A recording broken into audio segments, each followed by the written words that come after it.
Et salut! Bon, tu connais Disney, tu sais, Mickey, Donald, la Reine des Neiges, Mulan, tout ça, tout ça. Bon, il existe aussi Disneyland, on appelle ça Disneyland en France. J'ai eu une semaine de vacances, là, il y a pas longtemps, et je suis allé à Disneyland. Ouais!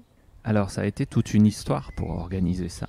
Une grande logistique. Ma fille voulait aller à Disneyland pour son anniversaire et je trouvais que c'était une bonne idée, que ça ferait un bon souvenir. Alors j'ai regardé plus ou moins les prix pour y aller et j'ai d'abord regardé l'hôtel parce que le plus pratique c'est de rester à l'hôtel et de profiter du parc d'attractions pendant quelques jours. Donc souvent c'est 2 nuits d'hôtel et 3 jours de parc. Bon, je dis souvent, mais en fait c'est le minimum parce que tu ne peux pas réserver une seule nuit. Tu es forcé d'en réserver au moins 2. J'ai rapidement abandonné cette option parce que ils ont une façon de compter les nuits d'hôtel qui est extrêmement chère. Ils ne comptent pas le prix de l'hôtel par chambre, mais par personne. Pourquoi ils font ça? Parce que le prix des entrées est inclus dans le prix de l'hôtel. Donc ils comptent, si je me souviens bien, 140 euros par personne et par nuit. Quelle est la différence alors? Alors j'ai déjà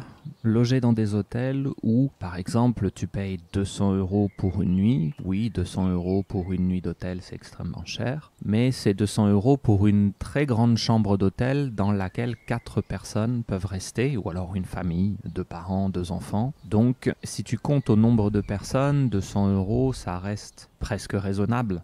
Et il y a d'autres hôtels qui comptent par personne et par nuit, comme le fait Disney. Et donc là, il fallait payer 140 euros pour moi, bien sûr, 140 euros pour ma femme, évidemment. Mais il n'y avait aucune réduction pour les enfants. Il fallait également payer 140 euros par enfant. Et comme nous y sommes allés avec ma nièce, la fille de mon frère, qui a le même âge que ma fille, eh bien, il fallait payer 4 fois 140 euros par personne et par nuit. Et comme il fallait prendre au minimum 2 nuits d'hôtel, ça faisait tout de suite un séjour à quelque chose comme 1200 euros. Donc on a rapidement discuté du sujet avec ma femme. On a très très vite décidé que c'était beaucoup trop cher et qu'on ne pouvait pas se le permettre. Donc on a cherché, ou j'ai cherché d'autres solutions parce que c'était une chose que ma fille m'avait demandé.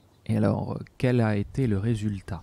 Moi, je vis dans une région, ici, qui est au sud de Lyon. On peut aller à la gare de TGV de Disney, qui s'appelle Marne-la-Vallée, ou Marne-la-Vallée-Chessy, puisque le village d'à côté s'appelle Chessy. Donc, on peut y aller en TGV directement, sans changement. Et j'ai regardé les horaires, mais ce n'était pas possible de le faire très tôt le matin. Les tout premiers trains qui arrivent à Chessy, ou Marne-la-Vallée encore une fois, ils partent de Lyon, ils ne partent pas d'ici. Donc on n'est pas si loin de Lyon, mais ce n'est pas possible de rejoindre Lyon pour prendre le premier train sans réserver un hôtel à Lyon. Et donc la même dynamique de il faut réserver des chambres d'hôtel, etc. est la même si nous partons de Lyon. Donc encore une fois, ça ne fonctionnait pas pour faire un séjour à Disney plus économique. Donc on ne pouvait pas partir d'ici et arriver à l'ouverture du parc. Le parc ouvre à 9h30 le matin.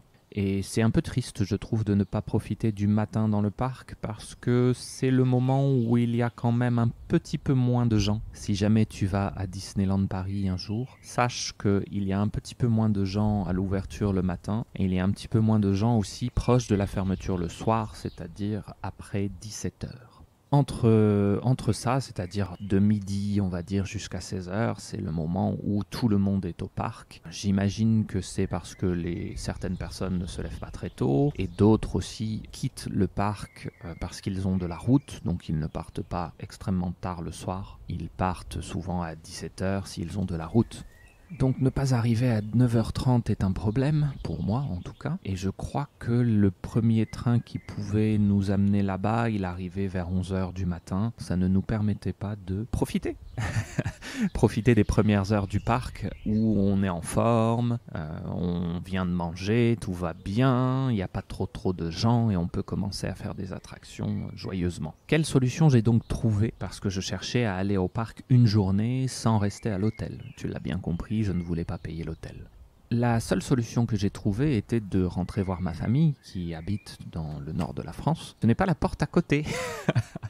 J'ai regardé, il y a quelque chose comme 250 km. 250 km, qu'est-ce que ça fait en miles? Si tu parles en miles, ça doit faire 170 miles, quelque chose comme ça. Bon, donc 250 km. Ce n'est pas la porte à côté, et puis donc ça faisait pas mal de route. Si on prenait directement la voiture, on aurait eu entre 2h30 et 3h. Mais tu imagines bien que si tu passes une journée dans un parc d'attractions et que tu as 3 heures de voiture pour y aller et encore 3 heures de voiture pour rentrer chez toi, moi je considère ça dangereux parce que conduire une voiture est une activité justement qui est active. Tu as besoin d'énergie, tu as besoin d'attention pour le faire. Donc, je n'aime pas trop le faire. Donc, quelle était la solution? La solution était de prendre la voiture à partir de chez mes parents et faire les premiers 100 et quelques kilomètres en voiture jusqu'à une gare fabuleuse qu'on appelle la gare aux betteraves, ou aux betteraves, si tu le dis un petit peu plus vite. Pourquoi on l'appelle la gare aux betteraves? Puisque les betteraves sont des légumes qui servent souvent à produire du sucre,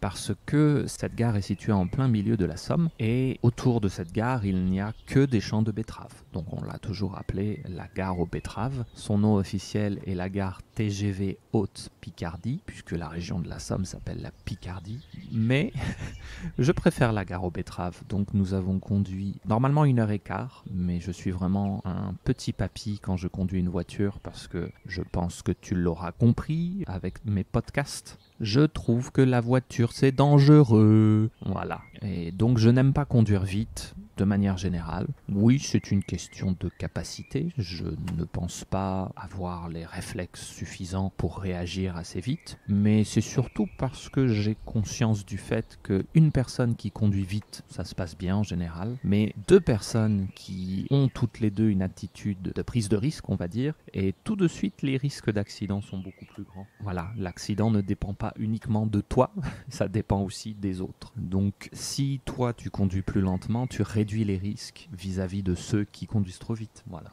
Donc normalement c'est 1h15 pour y aller. Mais moi j'ai mis sûrement 1h25, peut-être 1h30, parce que voilà, je n'appuie pas très fort. Une fois arrivé à la gare, bien sûr, j'avais réservé le parking en avance. Ça coûte quelque chose comme 8,50 € pour une journée. Voilà, un petit peu moins de 10 € pour une journée de parking. Les parkings ne sont pas surveillés, mais ils sont un peu sécurisés dans le sens où personne ne peut partir avec ta voiture, mais quelqu'un peut venir la visiter s'il y a des choses précieuses dedans. Donc il faut faire toujours attention dans les gares en France à ne pas laisser des choses précieuses dans ta voiture pour ne pas donner envie aux gens de les ouvrir. Comment s'est passé du coup notre séjour? On est parti à 6h du matin, donc très tôt, de chez mes parents en voiture. Nous sommes arrivés à la gare et puis nous avons attendu une vingtaine de minutes un TGV qui partait de Haute-Picardie et qui est allé en 50 minutes jusqu'à Marne-la-Vallée.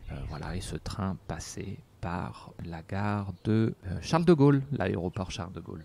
Bon, ça c'est pour le transport.